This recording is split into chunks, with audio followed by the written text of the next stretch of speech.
Recorded live from the floor of the North American Honeybee Expo, it's Beekeeping Today podcast presented by Better Bee. I'm Jeff Ott. And I'm Becky Masterman. Becky, starting day 2, are you ready for this? I am ready. I am excited to talk to more beekeepers and take a look around this big, huge vending area. Those beekeepers that were here last year are walking around. Everybody's kind of have that dull-eyed look about how big of an area this display vendor area is. Yes, we've actually had the conversation, I think, 3 times this morning about the fact that the size almost doubled. Yeah. And so that means that there are more vendors, more beekeepers, it looks like, to enjoy everything that is on display. It's pretty amazing. I am really excited because yesterday we talked to Herman about Herman's honeycomb, the half comb system, but we didn't mention the website, Jeff. So I just wanted to list it. It's hermans-honeycomb.com. So if anybody's interested in that half comb system, they can visit hermans-honeycomb.com. That's very good. Well, it's going to be a long day. We're here at 8 o'clock in the morning. It's going to go to 6 o'clock tonight. We got a lot of people. We have a lot of people to interview and talk to. So let's get after it. Excellent. Everybody, welcome back to our Friday. This is Friday, right? Friday. I think it's Friday. It feels like a Friday, right? It is a Friday.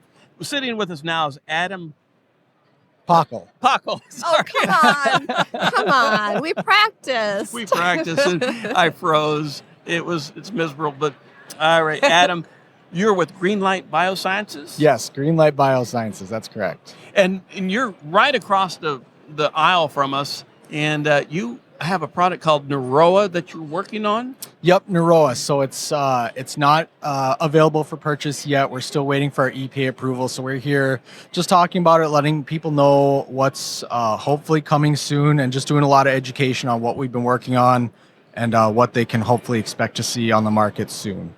And tell us a little bit about what your product is. Varroa is obviously a Varroa type product. Yeah, so it's what we're calling a next generation Varroa control, but it's different from anything on the market in a lot of ways. It's RNA based. It's not a knockdown. Instead, it stops Varroa mite reproduction, and it's highly specific because it's RNA based. And it shuts down the ability for the Varroa mites to lay eggs. So instead of applying when the Varroa mite population is high, like anything that's currently on the market, you'd apply early in the season or anytime your Varroa mite population is low, and maintain that low population based on our field trials and the research that we've done for up to 18 weeks. So you are in the process of getting approval, so that means you're gathering data, right? Yeah, we've been gathering data, and we've gathered data for years now. EPA has been reviewing it for almost 2 years, so we're kind of on the end stages of that. So yeah, we've got a lot of data under our belts already that they're reviewing, that we've submitted. But we're still conducting field trials, and even once they are finished with their review, we're still going to conduct field trials. We're always going to gather new data, make sure that we're not missing something, see if there's anything we can improve on. So yeah, we're always going to gather data. Adam, I can hear the beekeepers asking, but is it going to be available this spring, this summer, or do you not quite know yet? That's not up to us. That's up to the EPA. Whenever they are comfortable with it and they're ready to sign off on it, then it will be available. So now they're asking, how are we going to find out when it's ready? If they want to swing by our booth, if they're here, we have a spot they can sign up for a mailer, get signed up for that. If they're here, they'll also get signed up to win a smoker, so that's a little bonus. Otherwise, they can go to our website, greenlightbio.com, and they can sign up for the mailer there, or just keep an eye on our website. And what is your website? Greenlightbio.com. Good. I believe we're also building a website, Varroa, NORROA.com. Well, and, I wanted to mention before, we don't have much time, but the method of delivery is really unique. I thought was really fun. Talk about that real briefly. So the RNA is just in a 1-to-1 sugar pouch. You just place the pouch either on top of the frames or on the bottom board, and you just peel off a sticker, and then the bees kind of do the rest. They integrate it in their stores, in the brood frames, and then they feed it to their larvae, and the Varroa mites come in contact during that feeding process. And that's when during that contact, that's when they absorb it, and it gets the reproductive cycle gets shut down there. Boy, I hope the EPA gets on that quick. We really need a powerful product like that. Another different tool would be really, really helpful. There's been a lot of support.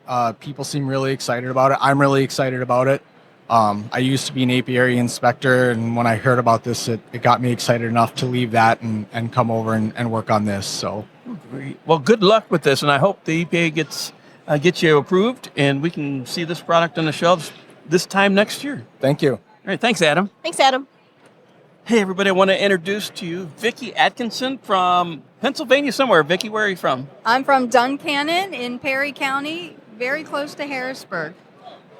Welcome. Yeah. So we were talking before, and you kind of came up and shyly talked about, well, I have. I love this so much. I do top bars. All right, cool. You know, we've met other people who have one or two top bars in their backyard. And then what'd you ask her, Becky? Well, I'm just going to add to this. She also suggested we get a top bar expert or two on the podcast. And then after talking to Vicky, I realized we were talking to a top bar expert, and I asked Vicky, how many top bar hives do you manage? And? Well, I was going into fall with 70 and needed to bring them down to 50 because some of them had been fresh queens that were going to have too small of a colony to make it through the winter. So I have banked them for a better chance of survival because it's 100% death rate at the size they were. And at least I have a chance, if they're banked, to start them off going in the spring. And that's why Vicky's our top bar hive expert right now. That was funny because Vicky said, yeah, you need to have some top bar experts on because I want to learn more about top bar hives. And we're thinking one or two. Vicky, you take the prize for the top bar queen, king of the show. I will take that. Yeah, but I really respect the people that have done a lot of research, and I'd love to hear more from them. So. And you've done it more than 1 year or one season, right? Yeah, I'm going in my 12th year. So you know a thing or two. Just a thing or two. So we love this because what we're going to do is we're going to have a panel of top bar experts, and we're, of course, inviting Vicky back. Vicky's coming back. And we will get some regional top bar beekeepers so that we can do a special episode. So thanks for the idea, and thanks for being one of our experts, Becky. Oh, I'm so excited. That just sounds fabulous. So, Becky, before we go, if someone's sitting there at home and thinking, I really want to get into top bar this year, can you give me 3 quick tips for someone who's considering top bar? Learn about bees before you get bees. If you can find a mentor, even if they're Langstroth, they're still going to be able to teach you about bees and their behaviors. There's a different way of managing, but it's not really a different way of caring. Just like you can bottle feed a baby or breastfeed a baby, you're still taking care of a baby, whether it's cloth diapers or store diapers. Sure. So the third thing would be you need to be in the hive more often than what they might recommend in a Langstroth system because they're building free-formed comb and you don't want them to cross-comb. So you really need to do some research on top bar so you know how to manage that without ending up with a great big honeycomb mess in there that you don't know how to handle as a brand new beekeeper. Oh, that sounds like sage advice. And it sounds like advice from experience, but we won't need to go into that right now. I don't want to embarrass you. Well, Vicky, enjoy the show. Thank you for stopping in, and we look forward to talking to you later in the season more about top bars. All right. Thank you very much. It's been a pleasure to meet you. So nice to meet you, Vicky. Everybody, I want to introduce you to Gunnar Coe. Gunnar Coe. Go. I'm reading it here, and I just can't get it right. Gunnar, welcome to Beekeeping Today podcast. Welcome to the show. Yeah, it's great to be on. I mean, I've always wanted to sort of be on a podcast, and I guess this is my first time, and it's bees. So, Well, Exciting. yeah. I'm pretty sure that someday you're going to be co-hosting this show from what I'm hearing. I will tell you, Jeff, I was in the hotel lobby last night at like 10 o'clock, and our friend Cliff from Bee Smart came up to me and started talking about Gunner and said, I've never met such an impressive young man who knows so much about bees. So could you tell us a little bit about your beekeeping journey? yeah, so I'll just start from the beginning. Okay. Yeah. It all sort of got started, and this is going to sound a little weird, from an episode of Curious George. Oh. There was this certain episode, and I loved Curious George, where they would talk like about how to make a beehive. And every time that episode would come on, I would be like, Dad, can we get some bees? There's something about it. I just wanted to like have bees. And he was like the guy that's like, no insects. I don't do insects. Finally, he gave in. No, we knew nothing about bees, so we killed them right off the bat. Okay. Does that have a better ending? Oh, yes. Okay. And so Dad, and I was like 5 at the time. Okay, really young. You know, I'm not the best reader at 5 years old, so Dad would read books about how to keep bees. Then he would teach me. Mm-hmm. So we got some more hives, and we kept growing. We just sort of started to make them through the winter, and that was a big accomplishment because it took a few years to do that. But then we got to first grade. One of my teachers asked me, hey, Gunner, can you come in one day and teach us a little bit about bees? Just show something cool. So Dad wanted to make this nice, and he got a observation hive from Man Lake. And we brought that in, and the kids loved it. Everyone loved it. Teacher loved it. Word got out. I ended up doing my whole school. Then other schools was starting to want me like come and do bee talks. So I started traveling. Well, after about a year of traveling with the observation hive, we was like, this is no good. So me and Dad bashed some ideas together, and now came what we call the bee trailer.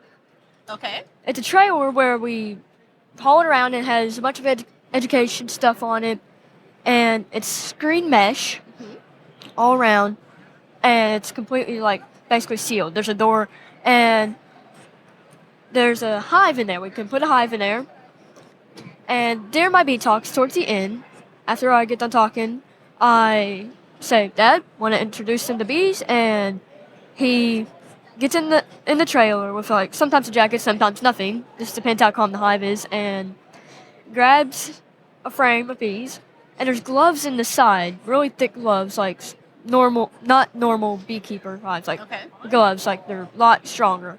And the kids can put their hands into gloves and hold a frame of bees and look at them through the screen mesh. Oh, wow. What an experience. Nice. And so now I have around 40 hives in the summer, and usually it reduced back to around 20 hives in the winter. So Sure. And you have a YouTube channel you work? Yes, And it's- do you know the name of that right off? Gunner's Bees, that's the name of my business, TikTok and Facebook. TikTok. We don't even have a TikTok, Becky. We're not ready for TikTok. No. Gunner, how old are you now? I'm 13. You're 13. 13. So 8 years. 8 years. Your journey is 8 years, and That's you are fantastic. doing extremely well. And is this something you're going to continue? Probably. Probably. Okay. Okay. Excellent. Well, Gunnar, have a great show. Thank you for stopping by and sharing your story. We're really excited that you are here and excited to hear your story. Yeah, and I just have a gift for y'all. Excellent. We just got patches. Gunner's Bees. Gunner's Bees. I love it. Nice. Thank you so much. We appreciate it. Welcome. Thank you for stopping by. And let's see, maybe in about 10 years I'll give you my seat at this table. Joining us now is Dr. Priya Basu. You might remember Priya from being on the show in December, talking about honeybee nutrition. It's a pleasure to meet you, Priya. It's great to meet you finally in person. And it's great to see you, Becky. Yes, it's nice to see you again. I love that I've seen you now a couple of times in a very short period. So True. And Priya, you've been so busy. You've been so busy in the last couple of weeks. What's going on in your life? A lot. I've been trying to stay as busy as a bee. Yeah. So I moved jobs and I have started a new role. As a faculty at Washington State University, I joined the WSUB program. Yay. Officially started in January, so it's only been a few days. Woo! Brand Go new. Cougs! Go Cougs, there you go. And I think it's been amazing. Excellent. Is that how you got the job? Was it the cheer? Yeah, The cheer- Probably. The cheer Let- tryouts were Let's just ask them off the record I love it. what worked, but So you're at the show today or this week? What are you finding that you like about the show? I think this is amazing. This is my first year here. And what I've heard so far, they are relatively new at organizing this. So I think given that and my first year being here, I'm just amazed at everything that I see. A huge crowd, a lot of people who are attending, a lot of vendors. So lots of new things that I'm learning or I'm hearing about as well. And I think it's very exciting that I am constantly meeting somebody new and I'm constantly talking about something new. Right. Yeah. Right. It's overwhelming in some senses. It's True. It's like Disneyland for beekeeping. Right? Without the height restriction lines. Without the lines. Without the We lines. haven't seen many lines, but it's lots of happy people. It's like a True, magic true. bee Yes. kingdom. I agree. So it's a lot of, it's such a good spirit, I think. The only thing you see that's not happy, maybe just the glazed over like tilt. They're just overwhelmed by everything. But then you go get the caffeine and free sugar. Yes. And There's a lot of sugar supplementation out there. There is a lot. Is it Rossman Apiaries is doing the coffee? Yeah, free coffee. Oh my gosh. Yes. But well, I'm always biased. I love a good beekeeper meeting. Right? So you So ask what you was your- ask me, I would always say amazing things about beekeeper meetings. What was your presentation about?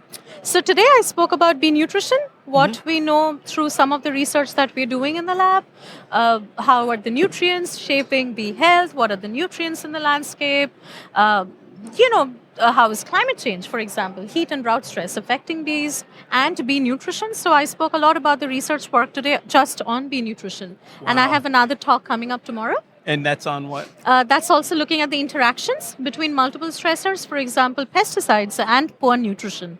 So Wow. how can different stressors interact with each other? I don't know what to say to that. I mean, the information that you're able to convey to attendees of the show is just phenomenal. It's hard to find in one location in a short period of time the amount of information that you provide and all the other speakers and other beekeepers. I mean, just talking beekeeper to beekeeper, you learn. a lot. So Yeah, I'm no. glad you're here. I'm so glad she's here, and I love your presentations because you take this very complex information and you make it so much fun to watch and listen to. It's Aw, interactive, thank you. the videos, the graphic design. It's just such a treat. Graphic design. Well, I married well. Yeah. Because Married well. I married well. It's my husband who helps me with all of the graphic design and the videos. That's what you said last time. It was like, wow, I want to marry him and have him do our show graphics. I don't have a creative bone in my body. And it's funny you say that because the actual experience of watching one of your talks, it's what the industry needs. We need amazing scientists who are doing great research who then can take that and share it with beekeepers so that we can understand it. Well, he's always happy to freelance. Is now open, all bids. Luckily, that doesn't happen very often. I think you might need to repeat your last sentence as well, Yeah, probably. repeat your question. What did I say? What did I say? B105. Did I have a question? That's what we need, that's what we need, scientists, and then being able to translate it. Something along that line. Okay. Silent auction. Bids will close tomorrow. So please go out, be generous for the next gen broker. Thank you. Okay. That's what we need in this industry. We need scientists who can go out, do the great research, and then take it and make it accessible to all the beekeepers, and you just do that so well. We work as a hive. We work as a hive. I like it. And my husband is always willing to help out. He actually helps out a lot of other bee folks around as well. Oh, nice. Oh, really? Are you're settled now in Pullman area? Yes. All right. So I am based out of Pullman, and I also work out of the Othello Bee Lab facility that we have. And but you know how it is with bee research, right? You really cannot confine it to just No. one spot. I'm working throughout the state, throughout the country, whichever way you look at it. Well, fantastic. Well, I'm glad that you stopped by to join us this morning. I'm excited to be here, both at your podcast as well as at the meeting. I think it's amazing. Cool. Thank you. Thank you. Enjoy the show. Thank you. Thanks, Priya. Sitting now with us is Brent Barkman of Barkman Honey. Brent, I've known you. You may not remember me, but I remember you from long ago. National Honey Board days. Yeah, I served on that thing for a long time, half a lifetime. Well, it was probably half a lifetime ago, too, at this Yeah, point. pretty much. Yeah. Well, They what- got rid of the has-beens, and I left, and now they have people that have some new knowledge and can do this kind of stuff that's online and things like that. I'm an old guy, so I still use a pen and paper once in a while. Well, very good. Well, I'm glad to have you on the show to talk and be here at the National Honeybee Expo. North. I'm sorry. North America. I'm Happy looking to have at you you here. without helping. Sorry. Nor- North American North Honeybee American. Expo. Yeah, boy. Yeah, we all travel a lot. We don't know where we're at most of the time anyway. So Well, I don't. Yeah, that's the standard fare for me. So, Brent, what do you think of the show? I think it's interesting. This is my first time at the Bee Expo, and we are here basically trying to do some education. We're a large packer, so we really don't have a lot of interest in the hobby side of things per se, because not enough honey is raised that they sell outside of what Sure. they're doing. They're mostly Right. selling all of their own product. So.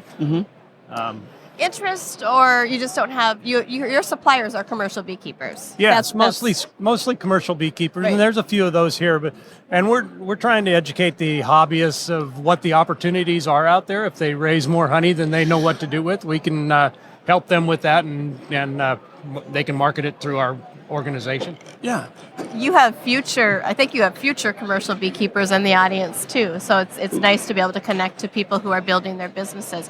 I'm going to say something though. I'm going to embarrass Brent.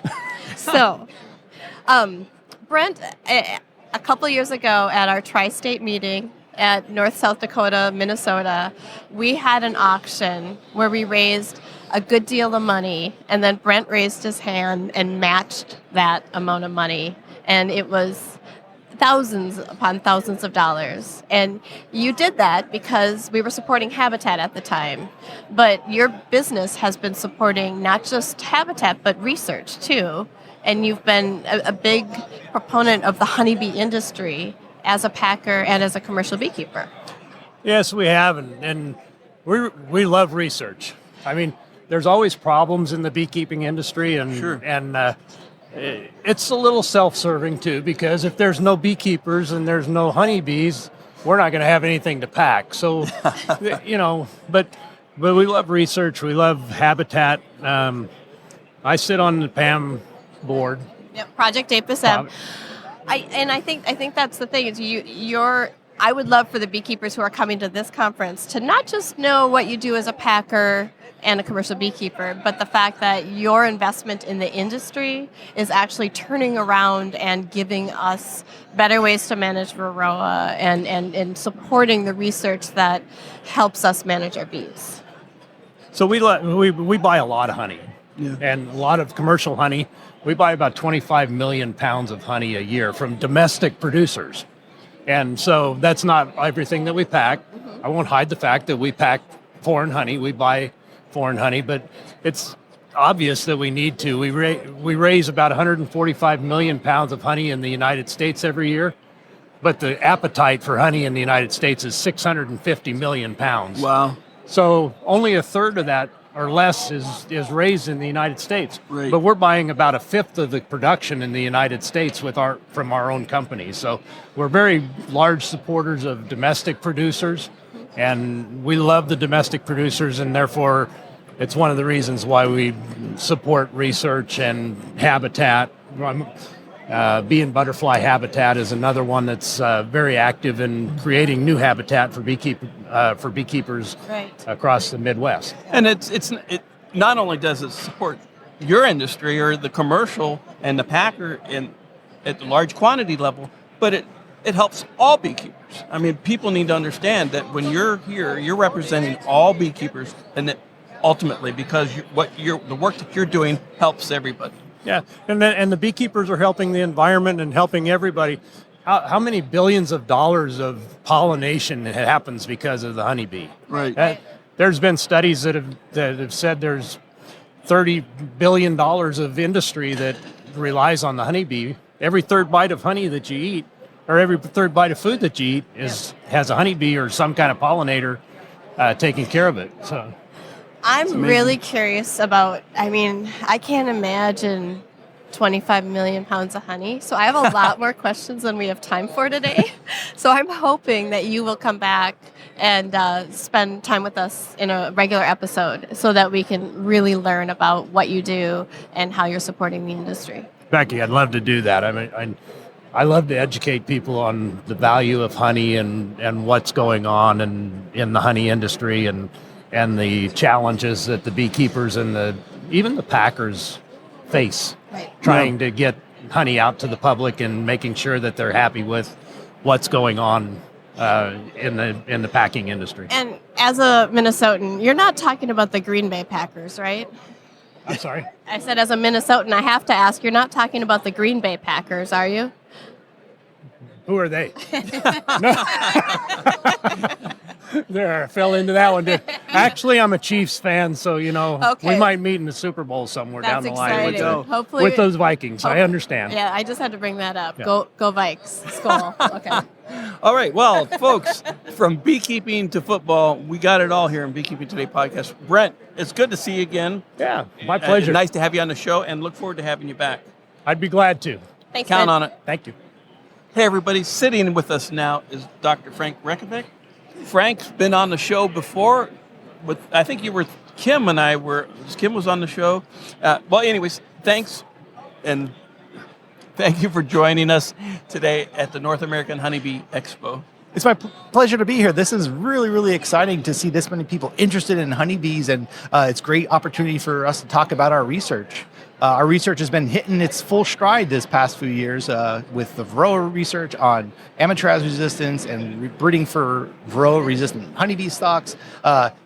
Not only do we have good ideas, but now we're fully funded for the next few years. So a lot of time spent on the road. The scientific dream to have the money to do all the things. Those words, fully funded. Yeah. So it's a very exciting time at the lab. There's some changes that are happening and some promotions and people moving around. So it's kind of a dynamic situation that we have at the lab, but also too in the beekeeping world. It's always changing. There's something new every day, and this meeting is giving me a lot of opportunity to see what's on the horizon.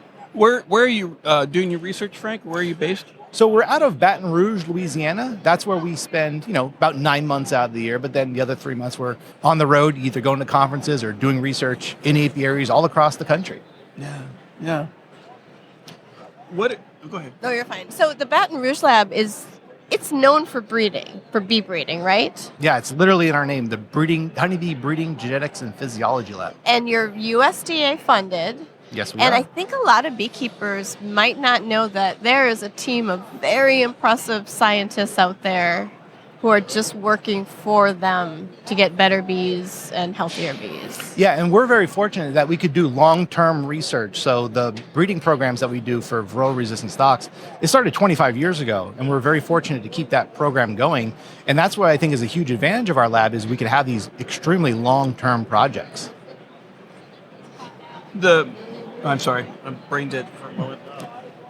I can obviously edit this. I was going to say, you're going to edit that out. Yeah, absolutely. Yeah. So what are you finding fascinating about the show, the Expo? What's been fascinating is just to hear different perspectives in beekeeping. Typically, I just keep my blinders on for my research colonies and what I'm working on. But it's interesting to see how many different ways people are keeping bees, and also to how people are breeding for bees using different strategies. Talk to Richard Coy, and he breeds his bees, his Russian bees, a lot different than we do it, but we're still getting to the same point of having Varroa resistant stocks. So that's been really interesting from my perspective. Another thing that's been interesting is about the demand that's out there for these Varroa resistant stocks. I personally think that it's going to be very important for the future of beekeeping. And it's really important to understand how this process works scientifically, yes, but it's also really important to understand what are some of the barriers to adoption. Why aren't more people using this? And I think that what our research is starting to show is that, Amitraz isn't working like it used to, and other methods are becoming less useful. And so we have to find other ways to keep Varroa levels low. And so by using, resistant stocks, and we have some really cool, interesting research on the effects of propolis on Varroa. It turns out bees with more propolis have fewer Varroa. So there's all these things that we're thinking about of promoting a Varroa management program as opposed to a Varroa treatment sort of mindset. Wow. Well, we really look forward to having you back. We'll delve deeper into the research and everything that you're doing. It's exciting stuff, and look forward to sharing it with our listeners. Well, thanks for inviting me. I look forward to taking a real deep dive into all the fun research we've been doing. Excellent, Frank. Thank you. 3, 2, 1. Check, check, check. And if you want to speak into your mic a little bit. Yes. How's that? It's a little bit more. All Keep right. talking. All right. You want me to lean over to this mic or just? Yeah, lean over to a little bit. Okay. I'll get over to it. All right. Get a little closer. 3, 2. Hey, everybody. I snuck in an interview here. Becky's off introducing a speaker at North American Honeybee Expo.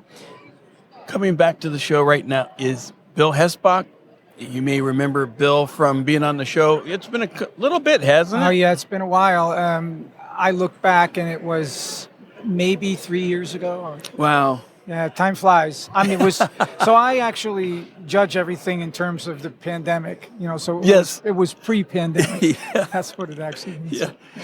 So some generations have the pre-Varroa, others have the pre-pandemic and post-pandemic. Yeah, and so a lot of water's been over the bridge. This is the last time we talked. I was doing some queen breeding. Yes. Queen breeding program, and like all good queen breeding programs, this one sort of was very difficult to get started, and we brought in a lot of exotic stock into it. Varroa sensitive hygienic stuff and a lot of things, but ultimately it sort of like it just sort of like went away. So I'm not doing that anymore. And actually at the time it was Kim questioned me about that and said he didn't think I was going to make it in that thing, and he turned out to be right.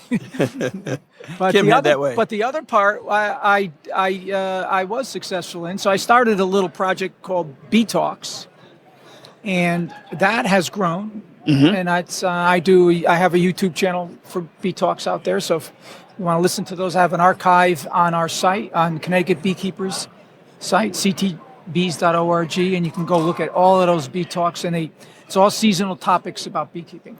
And on YouTube, is that found by Bee Talks, or is it found by the You can search it either way, Bee Talks, or you can search it with my name or Bill Hesbach or ctbees.org. All right. And so, you can find them. They get pretty consistent amount of views. Nothing spectacular, but because it's actually just a really relaxed way that we talk about bees and people.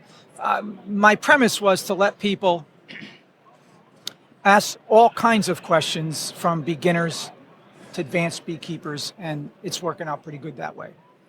Oh, very good. Yeah. And we were talking about your work that you're doing with the queens, and then you started talking about drones and drone congregation areas, and then we started on the whole topic. So this is fun. Yeah, it's real fun. So one of the things that I'm beginning at this point is I had to learn, first of all, about drones, and I'm talking about flying drones, not male bees. And so I began this journey maybe, 3 months ago, where I began to think more about. I bought a drone, a wonderful drone. The technology is extraordinary, and it does a lot of wonderful tricks. But the trick I want to use it for is to find drone congregation areas. So this is not something that I'm inventing. This has been done before, but I want to use it again for our club. And I'm thinking about an interesting project where I can go around and fly this drone with a tether, a long tether. Right. Because what I discovered is that if it's not a long tether, it'll come back and wind around the blades. Well, you're a drone pilot. Yes. So you know this whole story. The joys. Yeah, the joys of it. And so at the bottom of that tether, I'll put some queen mandibular pheromone and fly it in areas where I think there's sort of known geographical shapes, landscapes where drones may accumulate. And so I'll fly it there and see if I can find out where those drone congregation areas are. Now, if I do it right in my own area, I've got some prime suspects. All right. And then what I have the capability of being able to do with our website is geolocate them. So I think as a larger project, what I thought might be possible is to go around and find a few of them. You know, as many as I can in different places in Connecticut, maybe do one in every county where I find a drone congregation area. Not that it would steer beekeepers to it, but just to let us know that there are viable drone populations in almost every place we want to try to mate out queens. That'd be really fun. And just so you're doing this, you've received or you earned, you worked towards your part 107. Yeah, I got my part 107, which for, I mean, you know what that's like. And so for the folks that don't know, that's a matter of learning a whole lot of FAA regulations around how you can fly it and where you can fly it. And when you can fly it. And when you can fly in under all of those circumstances. And so what I wanted to make certain I was doing was flying legally in every situation. So now I know how to do that. And you don't want to cause mass hysteria in Connecticut that they're having in New Jersey, right? And then I've been accused of flying in New Jersey a couple of times since I got my 107. You know, so drone. I think drones have mechanical drones have a real wonderful future in beekeeping for a couple of reasons. I noticed this year that when I was flying it low over goldenrod, just see if I could find like bees that were possibly foraging on goldenrod, maybe chase them back to the colony and all that. But when I got close to them down around 3 or 4 feet, I had to pick out tons of bees from my drone because they're attracted to that they're sound. They're attracted to it, yeah. And so they come up and they try to figure out, and they don't get far in those rotors, right? So then I decided, hey, I got to put prop guards on that thing. Once I did that, I needed a 107 license. So. Yeah. Well, Bill, thanks for stopping by. I know you've reminded me it's been a long time since I've had you back on the show, and we'll definitely have you back on. I want to find out more how you're working with the DCAs, and get some more information on that, and how you're working with other local beekeepers and trying to identify those. And so that'll be fun. I think that our research on DCAs is a little bit too myopic. Like we think maybe they're in these locations and just those locations. But, there's been some research over the years that have indicated that drone congregation areas might be just streams of drones, like where they'll rest for a minute or two or an hour or something and hang out in one area and then move through a sort of drone river to another spot where they're always on the move rather than stationary drone congregation.